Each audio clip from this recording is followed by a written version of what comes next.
आज की हमारी कहानी है भूतिया ट्रेन। मोनिका 21 साल की नवयवंती थी। कैंपस प्लेसमेंट में उसे एक अच्छी आईटी कंपनी में जॉब मिल गई थी। उसकी शिफ्ट राहत की तकरीबन 12 बजे खत्म होती थी। उस रोज भी अपना काम खत्म करने के बाद वापस से निकले और अपनी साइकिल की मदद से रेलवे स्टेशन पहुंच गई। साइकिल को पार करने के बाद मोनिका प्लेटफॉर्म पर खड़े होकर अपनी ट्रेन का इंतजार करने लगी। अचानक ही उसकी नजर रेलवे स्टेशन पर लगे एलईडी बोर्ड पर गई। रोज की तरह उसमें आने वाली ट्रेन का नाम और स्केड्यूल लाजमी दिखाई नहीं दे रहा था। डिस्प्ले बोर्ड की एलईडी बाहर बाहर जल बज रही थी। अचानक ही प्लेटफॉर्म की पावर सप्लाई कर गई और हर तरफ अंधेरा हो गया। कोई कुछ समझ पाता उससे पहले ही मोनिका की ट्रेन प्लेटफॉर्म पर आ गई। बिना देरी किए बाकी के पैसेंजर्स के साथ साथ मोनिकौर भी झट से ट्रेन में चढ़ गई। इस समय रात के 11:30 बज गए थे। ऑस्ट्रेलियन में कुछ गिने चुने पैसेंजर्स ही दिखाई दिए गए थे। मुनिकल ने अपने हेडफोन ने लाउड म्यूजिक लगाया और आंखें बंद कर अपना सर सीट के बैक सपोर्ट में टिका दिया। कुछ ही देर में लाउड म्यूजिक होने पर भी दिन भर की थकान के कारण उसकी आंख लग गई थी। थोड़ी देर बाद उसका मोबाइल रिंग करने लगा। रिंग की आवाज से मोनिका की नींद टूट गई। स्क्रीन पर पापा का नाम फ्लैश हो रहा था। मोनिका ने फोन उठाया तो उधर से पापा की आवाज सुनाई देने लगे। मोनिका बेटा, ट्रेन मिल गई थी ना? हाँ पापा, मैं ट्रेन में ही हूं, आप चिंता मत करो। कौन सा स्टेशन आ गया है?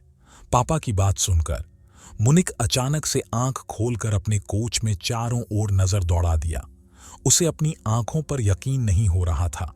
पूरी खोज में बिल्कुल अंधेरा छाया हुआ था। ना तो कोई डिस्प्ले दिखाई पड़ रहा था और ना ही कोई अनाउंसमेंट सुनाई दे रहा था। पापा, आई थिंक कुछ प्रॉब्लम है। यहाँ ट्रेन में कुछ है ही नहीं। सारी लाइट्स ऑफ है और कोई अनाउंसमेंट भी नहीं हो रही है। बेटा, आसपास किसी पैसेंजर से पूछना क्या बात है। पापा, पूरा कोच खाली पड़ा हुआ है। मैं अकेली हूं यहाँ। ये क्या बोल रही है बेटा? मुझे डर लग रहा। ठीक है पापा। मोनिकल ट्रेन के अगले स्टेशन पर रुकने का इंतजार कर रही थी। आमतौर पर यह ट्रेन हर 10 या 12 मिनट में अगले स्टेशन के लिए रुकती थी, लेकिन आज पूरे 20 मिनट हो चुके थे, लेकिन ट्रेन रुकने का नाम ही नहीं ले रही थी। मुनि को घबराहट हो रही थी। उसे कोई आइडिया नहीं था वह भी कहां पर है। ड्राइवर की कैबिन में जाकर उसे कांटेक्ट करती हूं, शायद कुछ हेल्प कर सकूं, ऐसा सोचकर मुनिकर अपनी मोबाइल की टॉर्च ऑन करके इंजन रूम तक पहुंच जाती है। वह जाकर वो ड्राइवर के कैबिन को लगातार खटखटाती रहती है, लेकिन अंदर से कोई जवाब नहीं मिलता। दंत सिंह मोनिका की सांसें उखड़ रही थीं। अपनी उखड़ी सांसों को शांत करके वह वापस अपनी सीट पर आकर बैठ जाती है। अब उसे वह ट्रेन के रुकने का इंतजार था ताकि वह नीचे उतरकर मदद मांग सके और अपने पापा को वहां बुला सके। इसी तरह 10 मिनट और भेज जाते हैं। अचानक ट्रेन की स्पीड कम होने लगती है। ट्रेन की स्पीड को कम होती देखकर मोनिका की जान में जान आने लगती है। कुछ ही मिनटों में ट्रेन किसी स्टेशन पर आकर रुक जाती है। बाहर घना अंधेरा छाया था। स्टेशन पर कहीं भी उजाला नहीं दिख रहा था। मुनिकर ने खिड़की से झांक कर बाहर देखा तो प्लेटफॉर्म पर एक भी इंसान नहीं था। अब तो मोनिका को और भी डर लगने लगा था। उसने जल्दी से अपना मोबाइल निकाला और फिर से पापा को फोन मिला दिया। पापा, ट्रेन किसी स्टेशन पर रुकी है, लेकिन यह कौन सा स्टेशन है कुछ समझ नहीं आ रहा। बाहर सिर्फ अंधेरा ही अंधेरा दिखाई दे रहा है।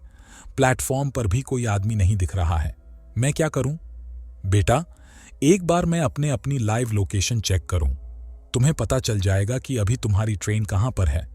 मोनिका अपनी लोकेशन चेक करती है तो पता चलता है कि वो किसी अनजान जगह पर है जिसे जीपीएस भी ट्रैक नहीं कर पा रहा था। मुनिका फिर अपने पापा को फोन लगाती है। पापा, ये सब क्या हो रहा है मेरे साथ? इस जगह को जीपीएस भी ट्रैक नहीं कर पा रहा है। मैं कहां जाऊं? आप आ जाओ पापा, मुझे बहुत डर लग रहा है। अचानक सिग्नल कटने के कारण कॉल डिस्कनेक्ट हो जाता है। मोनिका स्टेशन पर घूमकर बाहर निकलने का रास्ता ढूंढने लगती है। तभी उसे वहां पर एक बड़ा सा बोर्ड लगा हुआ दिखाई देता है। इस पर जरूर स्टेशन का नाम लिखा होगा। टॉर्च जलाकर देखती हूं। जैसे ही वो टॉर्ची की रोशनी में बोर्ड की ओर देखती है, उसके शरीर में ही कपकपी सी होने लगती है। वो बोर्ड पूरी तरह से खून से लथपथ था और उस पर से अभी भी खून की बूंदें टपक रही थीं। मोनिका घबराकर वहां से भागकर वापस अपने ट्रेन की ओर आने लगती है कि तभी उसका खून बजने लगता है। तरुण ही बेटा, हिम्मत से काम लो। तुम्हारी ट्रेन जिस ट्रैक से आई है उसी ट्रैक पर वापस चलो। देखो, आसपास कुछ तो होगा, कोई चार्ज, कोई बिल्डिंग, कुछ ना कुछ जरूर होगा। तुम कोशिश करो, जैसे ही तुम्हें कुछ भी दिखाई दे तुरंत मुझे बताना। मैं अभी पुलिस से मदद मांगने की कोशिश कर रहा हूं। आंसू पोंछकर मोनिका पापा के कहे अनुसार ऑपोजिट डायरेक्शन में भागने लगती है। ट्रैक पर हर तरफ अंधेरा ही अंधेरा छाया हुआ था। भागते हुए मोनिका को अपने पीछे कई सारे कदमों की आवाजें सुनाई दे रही थीं। ऐसा लग रहा था कई सारे लोग उसके पीछे पीछे दौड़ रहे हो। मुनिकर घबराकर अपने पीछे की ओर देखती है, लेकिन पीछे सन्नाटे के सिवा कुछ भी नहीं था। मुनिकर पूरी ताकत लगाकर दौड़ती ही जा रही थी। अचानक ही उसके कानों में किसी की आवाज सुनाई देती है। ऐसा लग रहा था कोई गुस्से में उसके नाम पुकार रहा हो। मोनिका अब इतना ज्यादा डर चुकी थी कि उसके अंदर पीछे मुड़ने की हिम्मत भी नहीं बची थी। हाथ में मोबाइल पकड़े वह फ्लैश लाइट की रोशनी में दौड़ती चली जा रही थी। अचानक ही उसके दौड़ते कदम ठिठक कर रहा गया। उसने देखा कि सामने पोल पर एक औरत उलटी लटकी हुई थी। उसके बाल हवा में लहरा रहे थे और वह खतरनाक चेहरे के साथ जोर जोर से हंस रही थी। मोनिका का अलग डर से सोख रहा था। अब उसमें और आगे जाने की हिम्मत नहीं बाकी थी, इसलिए वो वापस स्टेशन की तरफ जाने के लिए मुरझाती है। वापस मोड़ते ही उसे कुछ दूरी पर एक आदमी दौड़कर उसकी ओर आता दिखाई देगा है। उसका पुरुष शरीर कटा फटा सा दिखाई दे रहा था। उसका चेहरा बाहर डरावना दिख रहा था, जैसे कहीं पर कुचला गया। वो आदमी हाथ हिलाकर उसे ट्रैक पर दौड़ने से मना कर रहा था। मोनिका को अब समझ नहीं आ रहा था कि वह कहाँ जाए। घबराकर वह फिर से पोल की तरफ भेज दिए, जहां अभी कुछ मिनट पहले एक औरत उल्टी लटकी हुई थी। वह पोलो बिल्कुल खाली था। आगे का रास्ता भी बिल्कुल खाली दिखाई दे रहा था। इसलिए उस आदमी से बचने के लिए मोनिका फिर से ट्रैक पर दौड़ने लगती है। उस दौड़ने के बाद उसे ट्रैक के पास एक गाड़ी खड़ी दिखाई देती है। मुनि को अपने पापा को गाड़ी के बारे में बताने के लिए फोन उठाती है, तो देखती है कि फोन की बैटरी डाउन हो गई है। इस गाड़ी के हेडलाइट्स ऑन हैं, मतलब गाड़ी में जरूर कोई है। क्या करूं? मदद मांग लो या ऐसे ही भूतिया स्टेशन पर अपनी मौत का इंतजार करती रहूं? मोनिका कुछ देर सोचती है और उसके बाद हाथ हिलाते हुए गाड़ी के सामने जाकर खड़ी हो जाती है। मोनिका को ऐसी हालत में देखकर घड़ी के अंदर से एक आदमी बाहर आता है। क्या बात है, इतनी रात को आप ऐसे ट्रैक पर क्या कर रही है? सब ठीक तो है ना? मुनिकल बुरी तरह हाँफ रही थी। ऐसा लग रहा था वह किसी भी पल बेहोश होकर गिर पड़ेगी। मोनिका की ऐसी हालत देखकर वह आदमी उसे गाड़ी के अंदर बैठा लेता है। अच्छा, आप आराम से अंदर बैठकर बताइए, क्या बात है? पता नहीं क्या हो रहा है मेरे साथ। मैं ना जाने कैसे इस जगह पर आ गई। अब मैं लाख कोशिशों के बाद भी यहां से निकल नहीं पा रही।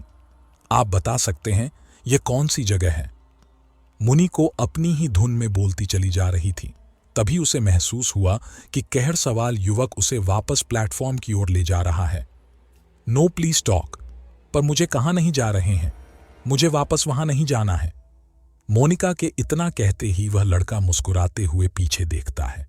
अगले ही पल उस लड़के का चेहरा बदलने लगता है और वो उसी आदमी की शक्ल में बदल जाता है जो ट्रैक पर उसका पीछा कर रहा था।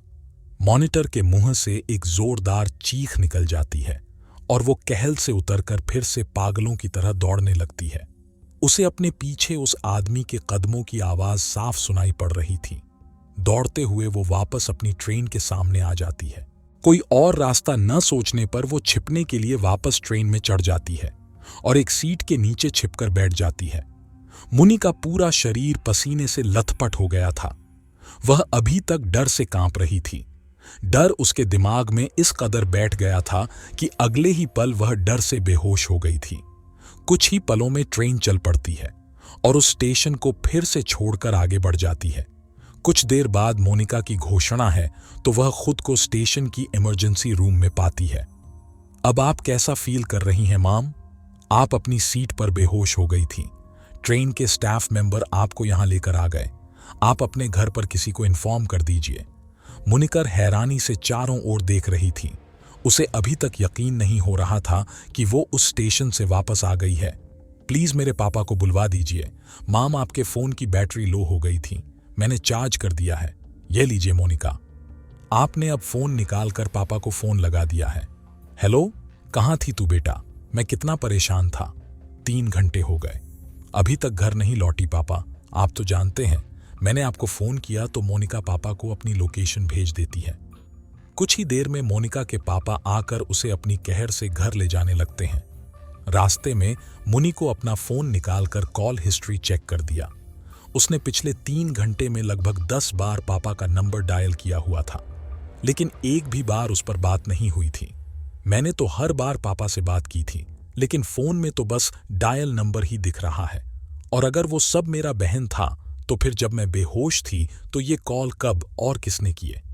मुनिकल के जहन में बहुत से सवालते हैं, जिनका जब वह फिलहाल बस यही था कि इतना सब कुछ एक रात में देख लेने के बाद भी वह जिंदा अपने घर लौट रही थी।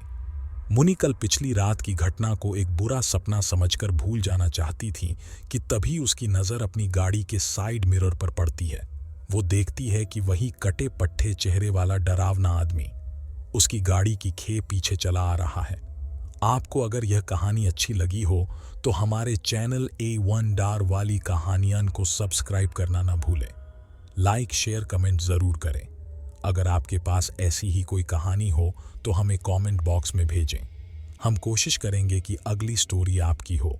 मिलते हैं जल्दी ही एक और नई कहानी के साथ। धन्यवाद। बाय बाय दोस्तों।